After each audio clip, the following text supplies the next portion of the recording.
The Sunday Business Page on KDKA-TV. And a very good morning to you. Thanks for spending part of your Sunday morning with us. The methods of how we generate power and distribute it have certainly undergone changes in recent years. One company and one man are at the center of some difficult decision-making today.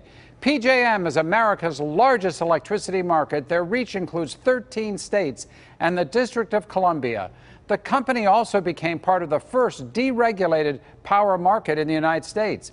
PJM's president and chief executive officer is Andy Ott, a native of Altoona, Pennsylvania. He's been managing challenges to security, safety, cost, and reliability of electrical power. And we're very pleased to welcome Andy Ott to the Sunday Business Page. Andy, welcome to the show. Thank you very much. It's great to be here. An Altoona boy. Yes, I am. Well, it's good to have you back home. Your company is based in Valley Forge. Correct. And I think for a lot of folks, we know that we turn on a light switch or we put a plug into the socket and we got power.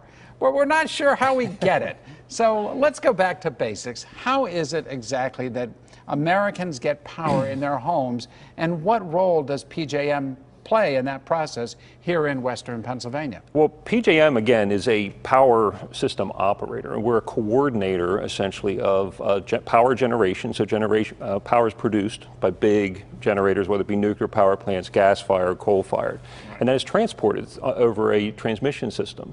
Then it comes through to the homes through something called a distribution system. So it's basically transportation and generation of electricity. So, but you know, for me as a homeowner, I get my power through what I think is Duquesne Light. Correct. So how do you fit into that play? Essentially, we operate the grid on behalf of the utilities like Duquesne Light and probably 30 or 40 others. And effectively, they buy and sell electricity through a commodity exchange. We're the largest power market in the world, and they buy and sell power through that exchange. So are you actually making the power, making the electricity, you know, at a power plant of some sort, or is that from somebody else? Right, the generation companies actually make the electricity, then they provide it for sale on our power exchange.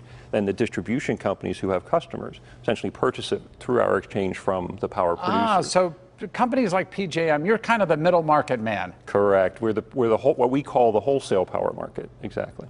So do companies like Duquesne Light or individual homeowners in Pennsylvania, where we have this choice plan, can we decide that we don't want to operate? Well, I guess we decide we don't want Duquesne Light, but we can't really knock you out of the process, can we? What they do, you can decide who supplies your electricity. The wires to deliver it, though, are really Duquesne Light's wires. So you pay a little bit of your bill for the wires, and you buy through the commodity exchange. It's really, there's no way to escape the wholesale market. So where does our electricity come from today? Are we getting it mostly from coal-fired generators, or have we switched to natural gas, or is it nuclear power? What is the combination of sources? It's actually extremely diverse. We're actually in a period where the diversity is probably at an all-time high. So we have about 30% of it comes from nuclear power, about 30% from coal, about 30% from gas, and then there's about 10% from other sources like wind, solar, et cetera. Now that's very interesting. So, because I think a lot of people might not know this. They might think that here in Western Pennsylvania, where we were very coal-based at one time, that most of our electricity comes from coal. But that's not really true. And in fact, I take it it's even less these days. Coal is on the way out? Coal has been on the way out, but really it's more technology swap. 50-year-old technology was coal. The newer stuff coming on is gas-fired technology. And effectively what's happening is you're retiring the older coal for new gas, making more flexibility. So where does nuclear fit in this? I think people will be surprised to know that 30% of our electricity is generated by nuclear power. Again, in nuclear power, there was a large build of nuclear power about 20, 30 years ago in the U.S., and we have roughly 100 nuclear power plants in the U.S.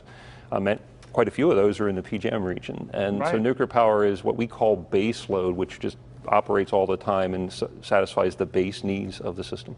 We've had folks on this show talk about nuclear power as one of the cleanest forms of energy. Now, mind you, there is a residual waste at the end product, but in terms of the cleanliness of the production process, it's far cleaner than, say, coal. Is that something that figures into the decision as to who does what in this energy grid? Zero emission energy, which is essentially what nuclear and wind, for example, are, should in fact be valued in society and in the markets. Frankly, the wind is valued, but the nuclear isn't, and I think that's an opportunity we have as a country to deal with that issue. Well, let me ask you about wind, and I might add solar. Where do we stand in terms of, that we got people out there, I'm sure folks who watch the show, who would like to say no more fossil fuels, an end to natural gas, an end to coal, an end to oil.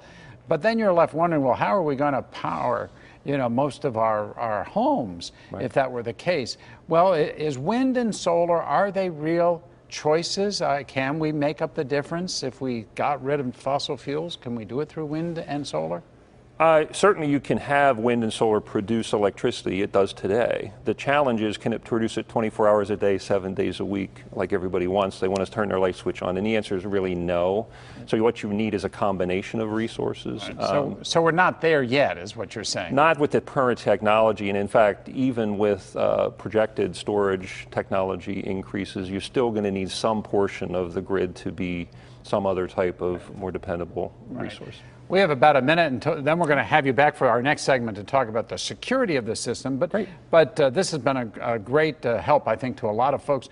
What do you see as you look into the future, 10 years from now? Where do you think our sources of electrical power will come from?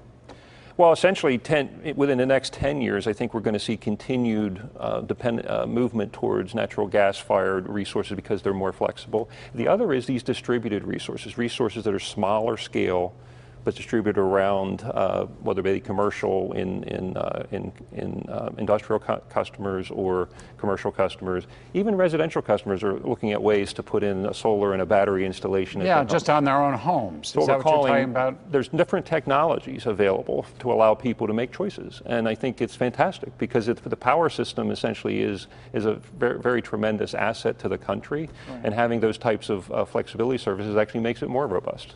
Well, Andy, thank you for giving us this little primer on electricity in America. And when the Sunday Business page continues, what can be done to protect our power grid from terrorism?